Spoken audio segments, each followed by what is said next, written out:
अस्सलाम वालेकुम सत श्री अकाल प्रणाम ਮੇਰੇ तमाम ਪੰਜਾਬੀ ਬੋਲਣ ਵਾਲੇ ਭੈਣਾਂ ਭਰਾਵਾਂ ਮਾਵਾਂ ਧੀਆਂ ਨੂੰ ਬੱਚਿਆਂ ਨੂੰ ਖੁਸ਼ ਰਹੋ ਆਬਾਦ ਰਹੋ ਵਸਦੇ ਰਹੋ ਆਪਣੀ ਜ਼ਬਾਨ 'ਤੇ ਫਖਰ ਕਰੋ ਪੰਜਾਬੀ ਹੋਣ ਦਾ ਇਸ ਚੀਜ਼ ਦਾ ਫਖਰ ਕਰੋ ਕਿ ਅੱਲਾਹ ਤਾਲਾ ਦੀ ਜ਼ਾਤ ਨੇ ਉਸ ਖਿੱਤੇ 'ਚ ਪੈਦਾ ਕੀਤਾ ਜਿਹੜਾ ਬੇਸ਼ੁਮਾਰ ਨਿਮਤਾਂ ਨਾਲ ਮਾਲਾ ਮਾਲ ਹੈ ਔਰ ਇੱਕ ਮਿੱਠੇ ਲਹਿਜੇ ਦੀ ਜ਼ਬਾਨ ਨਾਲ ਸਾਡਾ ਤਲਕ ਹੈ ਦੇਖੋ ਮਜ਼ਹਬ ਹਰ ਇੱਕ ਦਾ ਆਪਣਾ ਫਿਰਕਾ ਹਰ ਇੱਕ ਦਾ ਆਪਣਾ ਲੇਕਿਨ ਇਨਸਾਨ ਆ ਉਸ ਜ਼ਾਤ ਦੇ ਬਣਾਏ ਹੋਏ ਇਨਸਾਨ ਆ ਇੱਕੋ ਜਿਹਾ ਬੇਸ਼ੱਕ ਦਿਨਾਂ ਵਿੱਚ ਬਾਰਡਰ ਦੀ ਲਾਈਨ ਖਿੱਚ ਦਿੱਤੀ ਗਈ ਹੈ ਲੇਕਿਨ ਮਿੱਟੀ ਵੀ ਇੱਕ ਹੈ ਖੂਨ ਵੀ ਇੱਕ ਹੈ ਅਤੇ ਖਿੱਚ ਉਸ ਪਾਸਿਓਂ ਵੀ ਹੈ ਖਿੱਚ ਇਸ ਪਾਸਿਓਂ ਵੀ ਹੈ ਅਤੇ ਇਹ ਸਦਾ ਆਬਾਦ ਰਹੇ ਸ਼ਾਦ ਰਹੇ ਸਾਡੀ ਧਰਤੀ। ਅੱਛਾ ਜੀ, ਹੁਣ ਮੇਰਾ ਮੌਜ਼ੂ ਹੈ ਉਹਨਾਂ ਭਰਾਵਾਂ ਨਾਲ ਜਿਹੜੇ ਖਾਣ ਦੇ ਵੀ ਢੇਰ ਸਾਰੇ ਸ਼ੌਕੀਨ ਨੇ ਲੇਕਿਨ ਜਿਸ ਖਾ ਲੈਂਦੇ ਨੇ ਬਾਅਦ 'ਚੋਂ ਫਿਰ ਜਨਾਬ ਭੱਜਦੇ ਨੇ ਪਿੱਛੇ ਜਨਾਬ ਸਪਰੈਟਾਂ ਪੀਓ ਕੋਕ ਪੀਓ ਜੀ ਗੈਸ ਨਹੀਂ ਵੱਲ ਹੁੰਦੀ ਵੀ ਇਹਦੇ 'ਚ ਅੱਗ ਲੱਗ ਗਈ ਹੈ ਫਿਰ ਭੱਜਣਾ ਮੈਡੀਕਲ ਸਟੋਰਾਂ 'ਤੇ ਜਨਾਬ ਆਪਣਾ ਮੈਦੇ ਦੇ ਕੈਪਸੂਲਾਂ ਦੇ ਪੱਕੇ ਮਾਰਨੇ।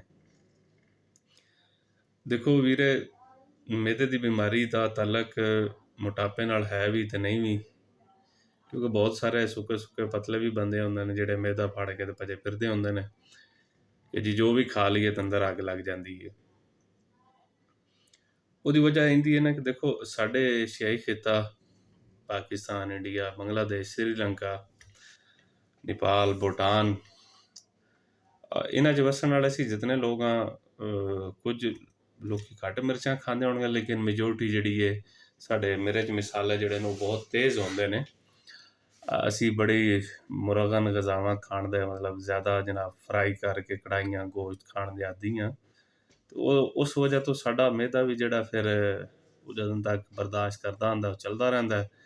ਬਾਅਦ 'ਚ ਫਿਰ ਜਿਹੜਾ ਨਾ ਉਹ ਮਸਲਾ ਪੈਦਾ ਕਰਦਾ। ਦੂਸਰਾ ਫਿਰ ਅੱਲਾ ਭਲਾ ਕਰੇ ਸਾਡੇ ਮੁਲਕਾਂ 'ਚ ਫਿਰ ਫੂਡ ਕੁਆਲਿਟੀ ਵੀ ਜਿਹੜੀ ਹੈ ਅੱਲਾ ਹਾਫਿਜ਼ ਉਹਦਾ ਕਈ ਨਸਲਾਂ ਦਾ ਘਿਓ ਆ ਗਏ ਨੇ ਕਈ ਨਸਲਾਂ ਦੇ ਮਸਾਲੇ ਆ ਗਏ ਨੇ ਕੋਈ ਪੁੱਛ ਪ੍ਰਤੀਤ ਨਹੀਂ ਹੈ ਕਿਸੇ ਨੂੰ ਕੋਈ ਪੁੱਛਦਾ ਨਹੀਂ ਹੈ। ਬਹਰਹਾਲ ਅਸੀਂ ਆਪਣੀ ਇਹਤਿਆਤ ਆਪ ਕਰਨੀ ਹੈ। ਦੇਖੋ ਬਹੁਤ ਸਾਰੇ ਦੋਸਤ ਨੇ ਜਿਹੜੇ ਲੱਗੇ ਹੋਏ ਨੇ ਸ਼ਾਇਦ ਡਾਕਟਰ ਪਤਾ ਨਹੀਂ ਮਗਰ ਲੱਗ ਗਏ ਨੇ ਕਿ ਕਿਉਂ ਸਾਡੀਆਂ ਖੁਰਾਕਾਂ ਦੇ ਪਿੱਛੇ ਲੱਗਣ ਭਾਈ ਖਾਓ ਅਸੀਂ ਤੁਹਾਨੂੰ ਨਹੀਂ ਕਹਿੰਦੇ ਕਿ ਨਾ ਖਾਓ ਲੇਕਿਨ ਦੇਖੋ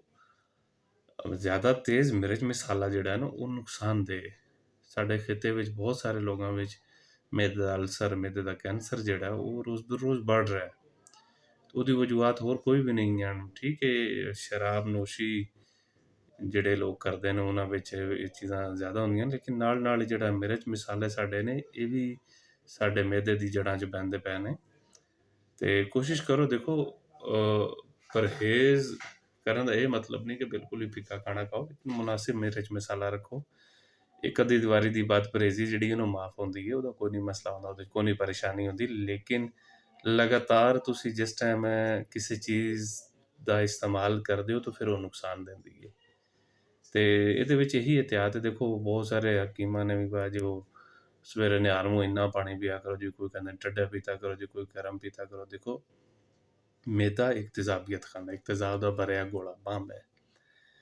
ਅਤੇ ਉਹਦੇ ਵਿੱਚ ਬਾਅਦ ਕਹਿੰਦੇ ਨਾ ਕਿ ਸਾਨੂੰ ਕਿਤਾਬਾਂ 'ਚ ਇਹ ਪੜ੍ਹਾਇਆ ਜਾਂਦਾ ਕਿ ਅਕਸਰ ਮੈਟਲ ਜਿਹੜੀਆਂ ਬੱਚੇ ਕਈ ਵਾਰੀ ਨਿਗਲ ਲੈਂਦੇ ਨੇ ਸਿੱਕਾ ਹੋ ਜਾਏ ਜਾਂ ਕੋਈ ਹੋਰ ਚੀਜ਼ਾਂ ਨੇ ਪਿੰਨਾਂ ਛੋਟੀਆਂ ਮੋਟੀਆਂ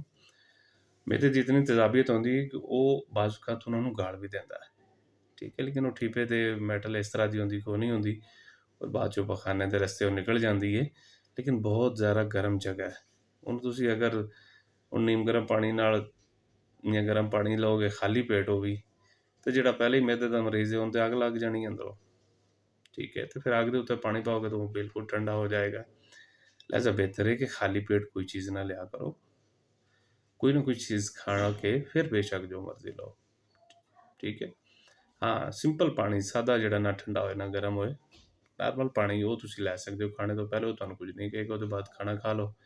ਖਾਣੇ ਦੇ ਦੌਰਾਨ ਲੈ ਲਓ ਅਤੇ ਖਾਣੇ ਦੇ ਬਾਅਦ ਨਾ ਲਓ। ਠੀਕ, ਉਹਦੀ ਵਜ੍ਹਾ ਤੋਂ ਇਹ ਹੁੰਦਾ ਕਿ ਬਹੁਤ ਸਾਰੇ ਇਸ਼ੂਜ਼ ਹੁੰਦੇ ਨੇ ਉਹ ਬਲੋਟਿੰਗ ਮਤਲਬ ਅੱਗੇ ਤੇਜ਼ਾਬੀਅਤ ਕਹਿ ਲਓ ਜਾਂ ਭਾਰਾਪਨ ਕਰਦਾ ਹੈ ਮੈਦੇ ਤੋਂ ਜਿਸ ਟਾਈਮ ਖਾਣੇ ਤੋਂ ਬਾਅਦ ਪਾਣੀ ਪੀਂਦੇ ਹੋ। ਅਤੇ ਉਸ ਤੋਂ ਬਾਅਦ ਦੂਸਰੀ ਚੀਜ਼ਾਂ ਜਿਹੜੀਆਂ ਨੇ ਉਹ ਇਹ ਨੇ ਕਿ ਅਗਰ ਤੁਹਾਡਾ ਜਿਸਮ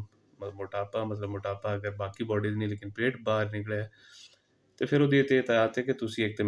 ਮਿਰਚ ਮਸਾਲਾ ਥੋੜ੍ਹਾ ਘੱਟ ਲਓ, ਦੂਸਰਾ ਰਾਤ ਨੂੰ ਸੌਣ ਲੱਗਿਆਂ ਸਿਰਹਾਣਾ ਥੋੜ੍ਹਾ ਉੱਚਾ ਰੱਖੋ ਤਾਂ ਕਿ ਜਿਹੜੀ ਗਲੇ 'ਚ ਆ ਕੇ ਤੇਜ਼ਾਬੀਅਤ ਨਾ ਲੱਗੇ, ਮਿਹਦੇ ਵਿੱਚ ਜਿਹੜੀ ਰਹਿ ਜਾਂਦੀ ਹੈ ਖੁਰਾਕ ਖਾਣੇ ਤੋਂ ਬਾਅਦ ਜਿਹੜੀਆਂ ਚੀਜ਼ਾਂ ਉਹ ਵਾਪਸ ਤੇਜ਼ਾਬ ਬਣ ਕੇ ਗਲੇ 'ਚ ਨਾ ਲੱਗਦੇ ਰਹਿਣ।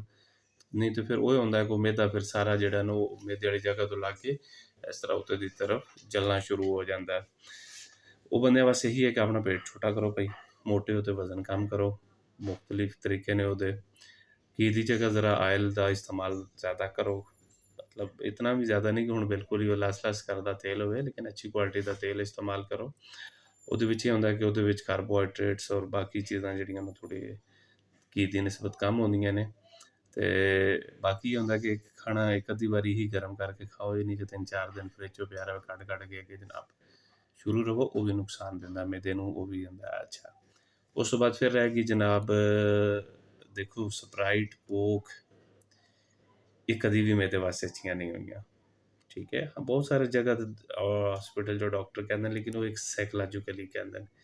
ਕਿਉਂਕਿ ਇੱਕ ਮਰੀਜ਼ ਨੇ ਨਾ ਬਣਾਈ ਹੈ ਨਾ, ਕਿ ਉਹਨੇ ਨੀਤੀ ਹੈ ਨਾ ਮੈਂ ਸਪਰਾਈਟ ਪੀਵਾਂ ਤਾਂ ਮੈਂ ਠੀਕ ਹੋ ਜਾਣਾ।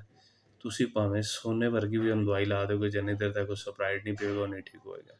तो फिर इंज दे मरीज़ों वास्ते मजबूरन यूज़ करनी पैंदी, लेकिन वो इलाज नहीं है और नुकसान देता है। ठीक है जी, खुश रहो, हसते खेडते रहो, मुहब्बतां वधाओ, अपनी ज़बान का प्रचार करो, इसकी तालीम दिओ, लोगों को दसो कि साडी ज़बान साडा फख्र है। अल्लाह हाफिज़।